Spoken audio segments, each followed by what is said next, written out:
واقعے سے امریکہ میں شدید غم، غصے اور انتقام کی لہر دوڑ اٹھی۔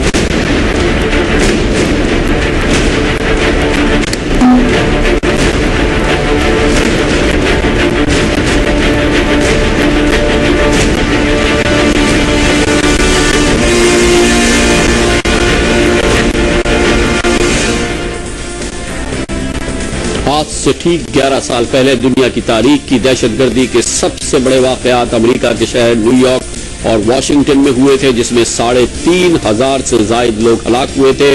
امریکہ کی معیشت تہوبالا ہو گئی تھی، دنیا کا امن تہوبالا ہو گیا تھا، اور جس انتقام کی لہر کو امریکہ نے جنم پکڑا تھا، جس کو اپنی گرفت میں لیا تھا، وہ انتقام کی لہر آج تک ٹھنڈی نہیں ہوئی ہے۔ اس واقعے کے 3 ہفتے کے بعد امریکہ نے افغانستان پر حملہ کیا تھا۔ 7 اکتوبر کو امریکی حملے شروع ہوئے تھے افغانستان میں، اور آج تک یعنی 11 سال بعد تک یہ حملے جاری ہیں۔ امریکہ کی 1 لاکھ سے زائد فوجیں، امریکہ اور مغربی افواج 1 لاکھ سے زائد اب تک 20 سے 25 ہزار طالبان کو شکست نہیں دے پائی ہیں، اور اب امریکہ واپس جانے کی بات کر رہا ہے۔ اس دوران پاکستان پر جو گزری سو گزری، بعض ماہرین کا کہنا ہے کہ پاکستان نے اس وقت جو فیصلے کیے آج اس کے نتائج بھگتنے پڑ رہے ہیں۔ بعض ماہرین یہ کہتے ہیں کہ وہ فیصلے تو صحیح تھے، لیکن آگے چل کے ان فیصلوں کا جو انجام ہوا اس نے پاکستان کے حالات کو خراب کرنے میں، اور آج پاکستان جس رخ پر کھڑا ہے اس میں ایک بڑا کردار رہا ہے ان فیصلوں کا۔ وہ فیصلے کرنے والی شخصیت اور اس کا محور تھے اس وقت کے صدر اور chief of army staff general retired Pervez Musharraf ہوئے۔ آج کے اس خصوصی دن میں ایک خصوصی انٹرویو کے لیے ہمارے ساتھ موجود ہیں سابق چیف آف آرمی اسٹاف اور ایک صدر جنرل ریٹائرڈ پرویز مشرف، جنہوں نے ہمیں دبئی سے جوائن کیا ہے۔ بہت بہت شکریہ جنرل صاحب، آپ نے ٹائم نکالا، وقت نکالا ہمارے اس پروگرام کے لیے۔ سب سے پہلے تو جنرل صاحب یہ فرمائیے گا کہ اگر 9/11 نہیں ہوتا، آپ یہ بتائیے جو اس وقت آپ کا فریم آف مائنڈ تھا اس واقعے سے ذرا پہلے، کیا آپ 9 سال تک پاکستان پر حکمرانی کرتے، یا 9/11 باعث بنا اس بات کا کہ آپ کا جو ٹرم رہا جو حکومت کا وہ تقریباً 9 سال تک چلا؟ نہیں، یہ بات نہیں ہے۔ میرے خیال میں میں بالکل کلیئر تھا کہ میں ایک 3 سٹیج کی ٹرانزیشن کر رہا ہوں۔ پہلے 3 سال سپریم کورٹ نے مجھے دیے 2002 تک، اس کے بعد میں نے سوچا تھا کہ میں اپنے ایک الیکٹڈ گورنمنٹ لاؤں گا الیکشنز کے ذریعے، 5 سال انہیں چلنے دوں گا۔ اس کے بعد 3rd سٹیج شروع ہوگی جس میں میں وردی بھی اتاروں گا اور میں صرف as a civilian president govern کروں گا اور گائیڈ کروں گا۔ اس کے بعد جاؤں گا۔ تو یہ میرے دماغ میں ایک ٹرانزیشن ٹو ڈیموکریسی جو کی ایک روڈ میپ تھا میرے دماغ میں۔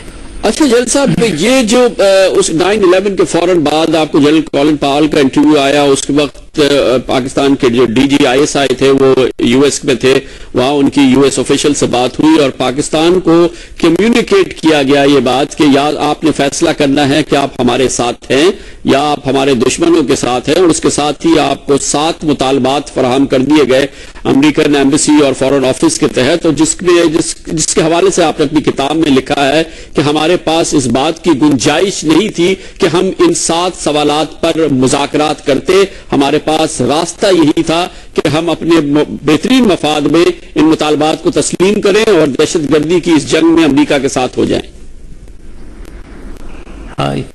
صحیح، اس کی تھوڑی سی وضاحت میں کرنا چاہوں گا۔ سب سے پہلے تو بالکل جیسے آپ نے کہا بھی ابھی شروع میں دکھایا کہ ایک world super power, civil super power کے خلاف یہ ایک حملہ ہوا، اور وہ تو بالکل ان کی تو دماغ بالکل یہی تھا کہ ان کو سزا دی جائے پوری طریقے سے۔ تو یہ تو کلیئر کٹ بات تھی۔ اب مجھے امیڈیٹلی جو ٹیلی فون جیسے آپ کہہ رہے ہیں کولن پاول کا جو آیا تھا وہ یہ تھا کہ you are either with us or against اس، اور جہاں تک وہاں کا تعلق ہے ادھر DGISI امریکہ میں تھے، ان کو بتایا گیا ریٹرڈ آرمیٹیج صاحب کی طرف سے کہ we will bomb you to stone age. وہ انہوں نے مجھے بتایا، لڈگو بعد میں وہ ریچرڈ آرمیٹیج صاحب کہتے ہیں میں نے یہ نہیں کہا تھا، however مجھے DGISI نے یہ کنوے کیا۔ تو یہ صورتحال تھی جو مجھے کنفرنٹ کر رہی تھی۔ تو میں نے جو انیشل رسپانس دکھایا کولن پاول کو، وہ یہ نہیں تھا کہ ان کی طرف سے کوئی ڈیمانڈز نہیں آئی تھی، انہوں نے تو صرف یہ کہا تھا کہ ٹیررزم کے خلاف ادھر یہ آپ ہمارے ساتھ ہیں یا ہمارے اگینسٹ ہیں. تو اس پہ میں نے کہا ٹیررزم کے خلاف تو ہم آپ کے ساتھ ہیں. اس میں یہ ٹیررزم دہشت گردی کے خلاف ساتھ ہونا کہنا تو کوئی اس میں پرابلم نہیں تھا ہمیں. ہم بالکل دہشت گردی کے خلاف تھے. بعد میں یہ جو باتیں ہو رہی ہیں کہ میں نے ان کے جتنی بھی ڈیمانڈ تھے وہ مان لیے. وہ ڈیمانڈز تو میں تو کراچی میں تھا, کراچی سے میں اسلام آباد گیا ہوں. اس کے اسلام آباد جانے کے کوئی میرے خیال میں 2 دن بعد ایمبیسڈر کے تھرو ڈیمانڈز آئے, جو 6 یا 7 ڈیمانڈز تھے, جن میں سے 2 بہت اہم جو ڈیمانڈ تھے وہ یہ تھا کہ تمام ایئر سپیس پاکستان کی وہ یوز کریں گے, تمام ایئر فیلڈ یوز کریں گے, اور ہماری کراچی پورٹ اور سارے پورٹس یوز کریں گے. یہ 2 مین ڈیمانڈ تھے. باقی یہ کہ جی طالبان سے آپ کے تعلقات نہیں ہوں گے, القاعدہ کے خلاف آپ ہوں گے وغیرہ, یہ وہ جل صاحب جو آپ فرمایا اس میں جو نمبر 3 جو ڈیمانڈ تھا وہ بڑا کریٹیکل تھا. اس 3 نمبر کی ڈیمانڈ میں جو امریکہ نے 7 ڈیمانڈ دی, اس میں جو نمبر 3 ڈیمانڈ تھا وہ بہت ہی اہم اور کریٹیکل تھا. اس میں انہوں نے کہا تھا کہ امریکہ اور اتحادی فوجی انٹیلیجنس کی کو ضرورت کے تحت راستوں تک رسائی دی جائے, دہشت گردوں اور ان کو پناہ دینے والوں کے خلاف دیگر امریکی حکام کو تمام ضروری آپریشنز کی اجازت دی جائے, پاکستانی پورٹس, فضائی اڈوں اور سرحد پر یعنی کہ بارڈر پر اسٹریٹجک پوزیشنز استعمال کرنے کی اجازت دی جائے. یہی ظاہر ہے جس کو آپ کہہ رہے ہیں کہ بڑا یہ بہت ہی اہم یہ چیز تھی, اور جس کو ہم نے تقریباً مانا منوان ہم نے کراچی کا پورٹ دیا, ہم نے شمسی ایئر بیس, ہم نے جیکب آباد ایئر بیسز دیے. نہیں سر, کراچی پورٹ بالکل نہیں دیا, ہم نے بالکل نہیں مانا. کراچی پورٹ نہیں دیا, بالکل استعمال نہیں ہوگا. اور ہم نے ایئر سپیس کا ایک بڑا نیرو کوریڈور دیا جو کوئٹہ سمندر سے سر لاجسٹک سپلائز کے لیے کراچی پورٹ, جیکب آباد اور شمسی دیا. سر جی سر, کراچی کی لاجسٹکس کے لیے کراچی پورٹ کے ذریعے ہی آج تک ویسٹرن فورسز کی سپلائز جو ہیں کچھ عرصے رکنے کے بعد پھر جاری ہے. مطلب یہ تو پورٹ کی فیسلٹی ہم نے ان کو دی نا کہ ان کی ساری سپلائز جو ہیں وہ کراچی پورٹ پر آتی ہیں, پھر یہاں سے جاتی ہیں. پھر ہم نے ایئر بیسز دیے, ہم نے ان کو انٹیلیجنس آپریشنز کے لیے فیسلٹیز دی, یہ سب کچھ دی. جل صاحب بہرحال جو بھی ہے, اس کا سب سے اہم چیز یہ ہے جو کہ ابھی ہمارے سامنے آئی ہے اب سے چند مہینوں قبل, کہ ہمیں یہ بتایا گیا ہے کہ یہ کوئی ریٹن ایگریمنٹ نہیں تھا, یہ ہمارے اور ان کے درمیان کوئی ایک وربل ایگریمنٹ تھا جس کا کوئی ڈرافٹ موجود نہیں ہے, جس کا کوئی ایگریمنٹ کوئی ریٹن فارم کے اندر کوئی چیز موجود نہیں ہے گورنمنٹ آف پاکستان کے پاس. یہ ہمیں سرکاری طور پہ بتایا گیا ہے. سر یہ تو بہت ہی انبلیویبل بات ہے کہ یہ ساری باتیں زبانی طور پہ طے پائی تھی, اور ہم نے کہا تھا کہ یہ فیسلٹیز دی جائیں گی, اور اس کا کوئی ڈرافٹ ایگریمنٹ نہ GHQ میں, نہ فارن آفس میں, نہ ISI میں کسی جگہ موجود نہیں ہے. نہیں, وہ یہ تو موجود ہوگا کہ یہ جو ڈیمانڈز آپ بتا رہے ہیں ان کی طرف سے تو لکھ کے ہی انہوں نے دیے تھے. نہیں جل صاحب, مطالبے تو سب جگہ آئے ہوئے ہیں کہ ان کے مطالبے کیا تھے, لیکن اس پہ پھر ہم میں اور ان کے درمیان ایک اگریمنٹ ہوا ہوگا کہ آپ جیکب آباد اور شمسی ایئر بیس یوز کریں گے, لاجسٹکس کے لیے کراچی کی پورٹ یوز کریں گے, آپ انٹیلیجنس اتنی تعداد میں آپ کے لوگ یہاں آئیں گے, ہم بارڈر کے قریب یہ پوزیشنز آپ کو دیں گے جہاں پر آپ ہمارے ساتھ امبیڈ ہو سکتے ہیں یا سیپریٹ آپریشن کر سکتے ہیں. سر یہ بتایا گیا ہے کہ دس واز آل وربل. نہیں, یہ نہ ایک ہوتا ہے اسٹاف لیول پہ یہ بات چیت ہوئی ہے اور ایگریمنٹ ہوا ہے. میرے سے یہ جو امپورٹنٹ ایشوز کہ مجھے ایئر فیلڈ ہم ساری نہیں دیں گے, صرف 2 دیں گے, وہی شمسی دیکھو, اور وہ بھی صرف لاجسٹک سپورٹ کے لیے, اور کراچی پورٹ بھی لاجسٹک سپورٹ کے لیے. کوئی کمبیٹ چیزیں نہیں آئیں گی یہاں, اور کمبیٹ جہاز بھی نہیں اڑیں گے یہاں سے. لاجسٹک سپورٹ اور ریکوری کے لیے ہوگا. یہ باتیں ہوئی ہیں, اور سٹاف لیول پہ ایگریمنٹ ہوا. یہ جو آپ کہہ رہے ہیں نا کہ کوئی معاہدہ جس کے جوائنٹ سگنیچرز ہوئے ہوں فارمل قسم سے, یہ نہیں ہوا بالکل. سر مگر اس کا ایک ریٹن ایگریمنٹ تو ہونا. Pakistan as a sovereign state ایک اتنی بڑے کمپرومائز میں, اتنی بڑی سچویشن میں یونائٹڈ اسٹیٹس کے ساتھ جا رہا ہے, خطے میں اتنی بڑی جنگ ہے, تو سر اس کا کوئی ریٹن پراپر ڈاکیومنٹ ہونا تو بہرحال ضروری تھا نا. یہ اسٹاف لیول پہ, بالکل اسٹاف لیول پہ یہ ایکسچینجز ہوئے ہیں جو ریٹن ہے.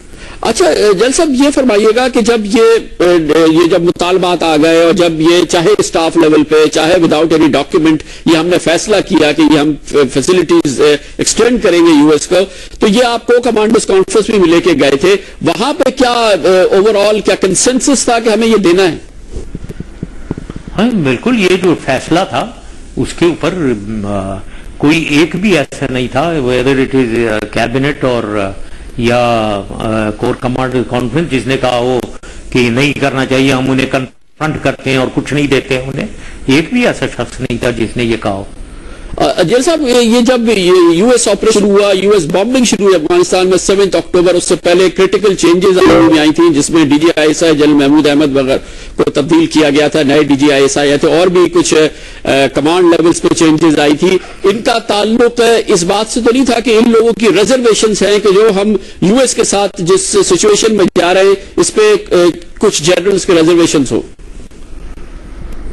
بالکل 0/0 کوئی ایسی چیز نہیں تھی، سب آن بورڈ تھے، جو بھی ہم نے کیا سب ہم آن بورڈ تھے۔ جیسے میں نے کہا ایک نے بھی آبجیکشن نہیں کی تھی کہ اپوزٹ ویو کہ ان کو کنفرنٹ کرتے ہیں، ان کو کچھ نہیں دیتے ہیں، ان سے لڑتے ہیں، ان کو جانے نہیں دیتے ہیں، اپنی ایئر اسپیس میں آئیں گے تو ان سے ملٹری ایکشن لیتے، کوئی ایسی بات نہیں ہوئی، ایک بھی شخص اگینسٹ نہیں تھا۔ یہ جو آپ کہہ رہے ہیں تبدیلیاں، یہ سب غلط اس سے تاثر لیا جا رہا ہے۔ تبدیلیاں ہوئی ہیں کیونکہ پروموشنز کرنی تھی، vice chief of army staff and chairman بنانا تھا، اس سلسلے میں جو سینئر موسٹ تھے، اور یہ سارے چاہے محمود ہوں یا جنرل یوسف ہوں یا جنرل عزیز ہوں یا جنرل عثمانی، یہ سب اس پروموشن کے سینئر موسٹ لوگ تھے۔ اس کی بنانے میں ان کے انفارچونیٹلی یہ خود کوئی سبھی voice chief of army staff بننا چاہتے تھے، کوئی چیئرمین نہیں بننا چاہتا تھا، کوئی گورنر شورنر نہیں بننا چاہتا تھا۔